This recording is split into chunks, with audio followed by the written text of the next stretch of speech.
Hey guys, what's going on? It's Jay, and in this video I'm going to be discussing what the best wide-angle lens is for the Sony A7 IV. So what I look for in a high-value lens, what matters to me most first is cost. Now, the second most important factor is optical quality. And then the third factor would be like versatility. So speaking of versatility, here's 35mm. Now check this out. Now this is 16mm, so this is just insane.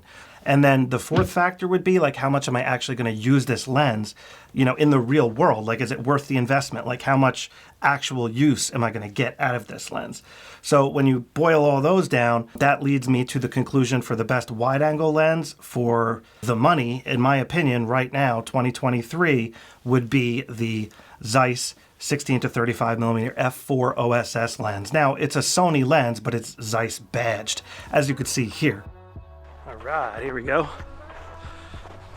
So 16mm is pretty wide. Although this lens is a little bit beefy for a gimbal, by beefy I mean heavy, the wide angle is perfect. And you can see how much you can see behind me at 16mm. Now I'm shooting in 24p 4K S-Log3 on the Sony A7IV. So what's cool about this lens, like I was saying, is the 16 to 35 zoom range, which is really good for vlogging situations like you're seeing here. Now, the downside to this lens is it is pretty heavy.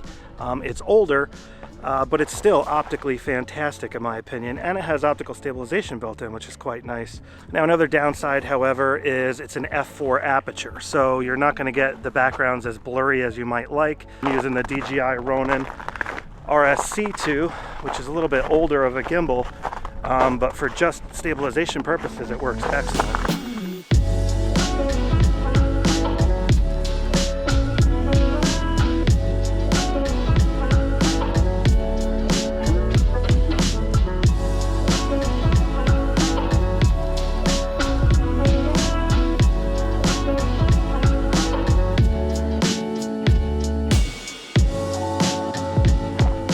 What's really cool about this lens is because it's so much older, and now that the GM lenses are out there, you can get this lens for really cheap on eBay. I actually got it from a friend of mine for like 400 or something like that. Now that's a steal for a lens like this, in my opinion, because the optical quality is fantastic, has the Zeiss T-Star lens coatings. It's just a really good option for your wide angle needs. 16mm on a full frame camera is super wide, as you could see from the footage you're looking at right now. I just want to show you guys another angle of this cool bridge. The old green bridge, we call it.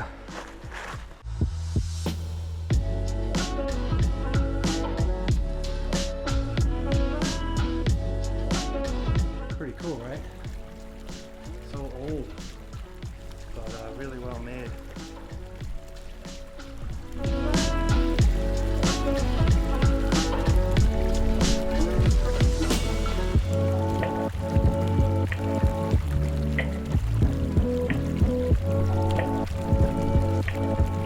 So this is what 35mm looks like on the full frame Sony A7 IV. Not near as wide, obviously, but you know, it still works. Let me show you what it looks like in 4K 60 at 16mm. Alright guys, so this is 4K 60 now at 16mm. So you do get, it does crop in quite a bit when using 4K 60, but 16mm is still good enough for vlogging. So if you're somebody that likes to vlog in their car or something like that, this is what it looks like at 16mm. And the front of the lens is actually on my steering wheel. So basically the lens is really close. Like, this is the lens, I'm touching it right there. It's very, very close to me, but 16mm is so wide, you know, it gives you this nice view inside, you know, a cockpit or a car, whatever you're trying to do. You know, you can see here, just holding it out with my hand, how wide this is inside the car. All right, so I just wanted to quickly thank the sponsor of this video, and that is you guys. You guys are the sponsor of this video. I don't have any paid sponsors, and you guys are the ones that, you know, watch the videos. Click on the links below in the description area, the affiliate links, which really helps me out, and give me thumbs up and stuff. So I really appreciate you guys. Thank you for sponsoring this video. So another cool thing about the 16 to 35 Zeiss lens is it has optical stabilization built in. Now, what's great about optical stabilization is you could do hand holding like I'm doing right now. Hand holding's obviously not as good as the gimbal like you saw earlier, you know, and it has a little bit of shake on it and stuff like that, but it's not bad, you know, it does a pretty darn good job, I would say. And, you know, I just have my arm extended out. I'm really not doing too much to keep it stabilized, you know, it's just hand holding. So if you're one of those run and gun type people, this is super convenient. Also, because the aperture is a little slower f4, that optical stabilization will allow you to hand hold at much, much slower shutter speeds. If you get one of these suckers used, really can't beat it. All right, so taking a closer look at this lens, I just want to show you what it looks like on the front. You have a 72mm filter thread there, and you can see it's got the T-star lens coatings, which is quite nice. That's what gives it that punchy contrast and that like Zeiss look. It just helps with that. Now, looking at it from the side here, you can see it's got this nice Zeiss badge. And if you look at it from the top, you could see the zoom range. Now, 35mm is actually the most compact version. 16mm is actually zoomed out. And the focus ring feels like just butter. Now, the lens itself does not have any buttons on it, so it is lacking the physical buttons, which may or may not matter to you. So there's no manual aperture ring, no manual autofocus switch, no focus hold button like that button that you see on a lot of the G-Badge lenses nowadays. So it doesn't have that, so that is a downside. But, you know, because of that, we can get this lens for much more affordable price points. So that is what matters to me. Looking at it from the back here, you can see we have a nice metal lens bayonet. This is a really well-made lens, metal body. So this is what it looks like with the lens hood on there. And you can see from this angle. And what's also nice about this lens is the constant f4 aperture. So if you're using it at 16mm and want to zoom in a little bit, the aperture is not going to change, so your exposure will be the same if you're using a lockdown ISO, for example. So it's nice having that constant aperture for sure.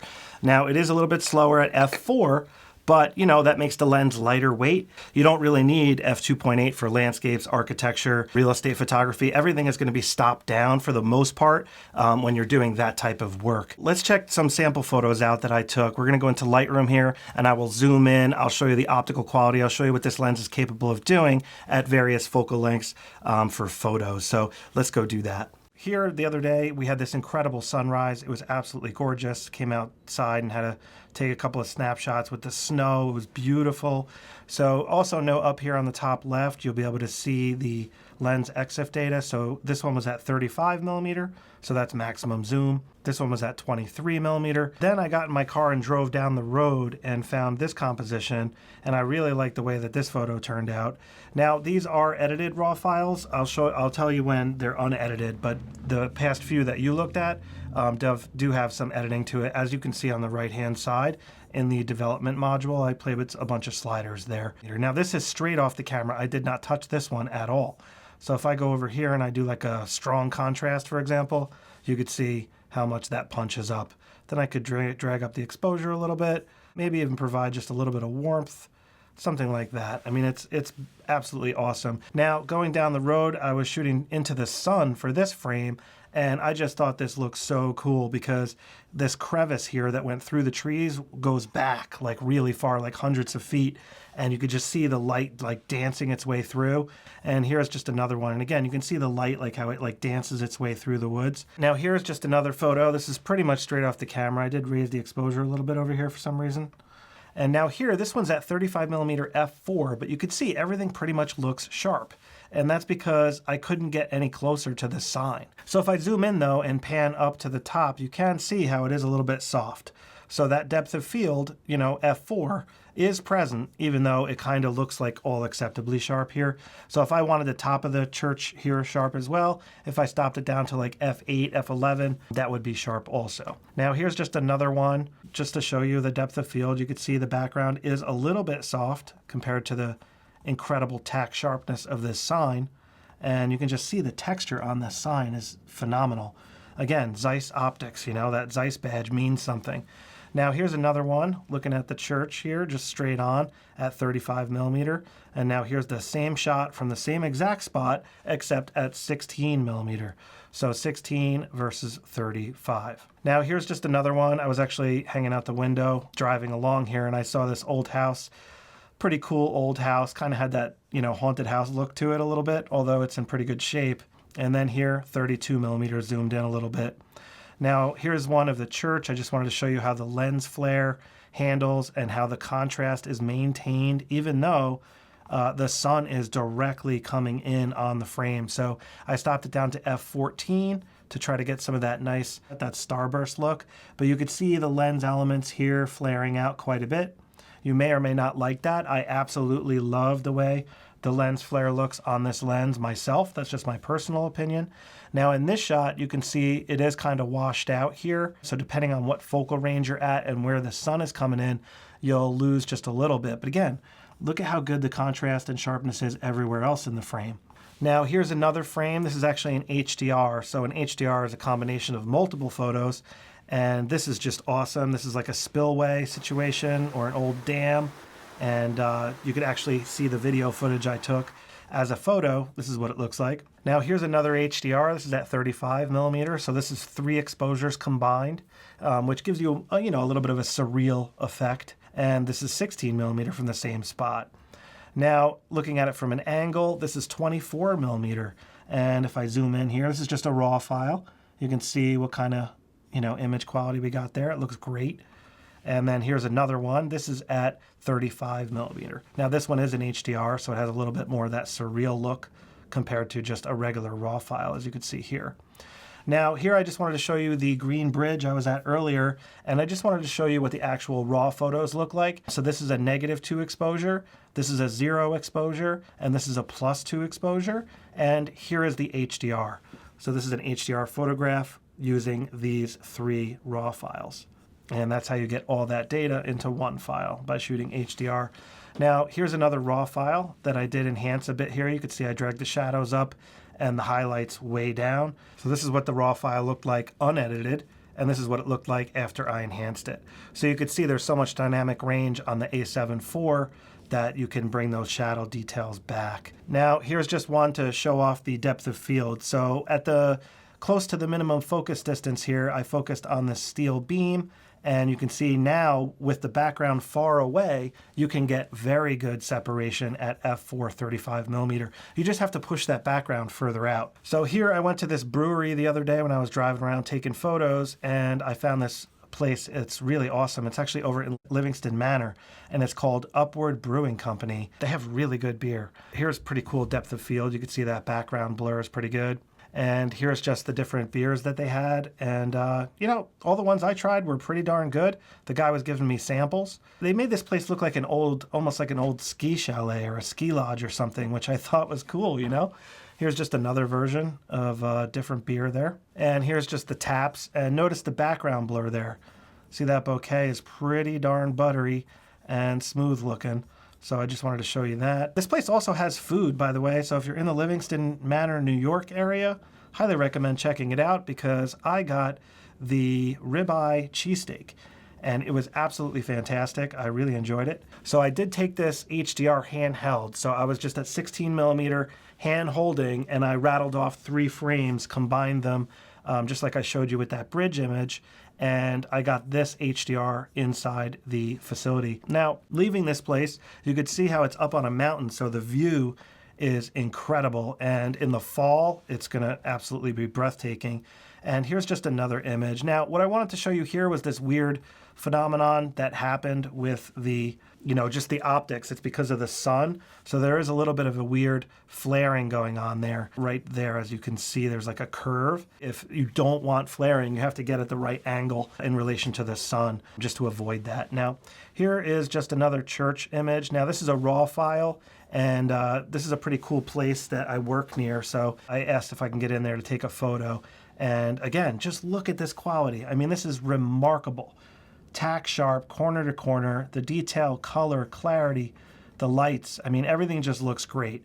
So I did take an HDR as well. This is what the HDR looks like. Now, this is obviously way more surreal, probably over the top for a lot of you guys, especially after seeing the raw file. You're like, oh yeah, it looks good. And then you see this, you're like, oh my gosh. So it might be too much for you, but I really enjoy playing with HDRs and stuff like that. So here's another one. This one I just went for like a more grungy look. Now, here's that church from outside.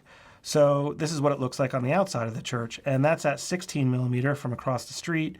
and then zoomed into 35 millimeter, that's what it looks like. Now, let me just show you some distortion. So I shot this brick wall. This is at 16 millimeter. And if I scroll down here, I can uncheck the lens profile correction, and that will show you the distortion on this lens. So it's pretty significant at 16 millimeter, but easily correctable in Lightroom here. Now, if we look at 24 millimeter, you can see there's a little bit less distortion, but it's still there. And then we got 28 millimeter here. Again, just a little bit of distortion, not too much. And then 35 millimeter, again, just a little bit, not too much, but it is noticeable. So here you can see, just if you have a human in your scene and you're recording video, this is what 16 millimeter looks like. And then zoomed in, this is what 35 millimeter looks like if you have a human subject in there, and just so you can see the distortion and stuff like that. So, all right, guys, so like I'm saying, when it comes to best value for the dollar, wide angle lens, versatility, form factor, optical quality, this is the lens to get, especially if you're newer to photography and video and stuff like that. Obviously, the GM lenses are a little bit better. They're a little bit sharper, a little faster aperture and stuff, but the price point is so crazy compared to something like this. And again, best value for the dollar. I would definitely recommend getting the 16-35 f4 Zeiss OSS lens for your wide angle needs. It just makes sense to me. That's why I bought it. And, it's just so versatile. Again, vlogging, as you can see here for a vlogging setup, this is just killer. The 35 millimeter if you're talking to the camera to get a point across, 16 millimeter to show off those wide angle views, give that epic look, you know what I mean? It's just a really, really good optic to have. If you've never shot wide angle, you might not know that, but this is great because it has 16-35, so you can do so much with just this one lens. And that about wraps up this video. I really appreciate you guys checking it out. Do me a favor, give me a thumbs up, hit that subscribe button if you're not subscribed already, and be sure to check the links below. Appreciate the support. All right, take care, guys. I'll catch up with you next time.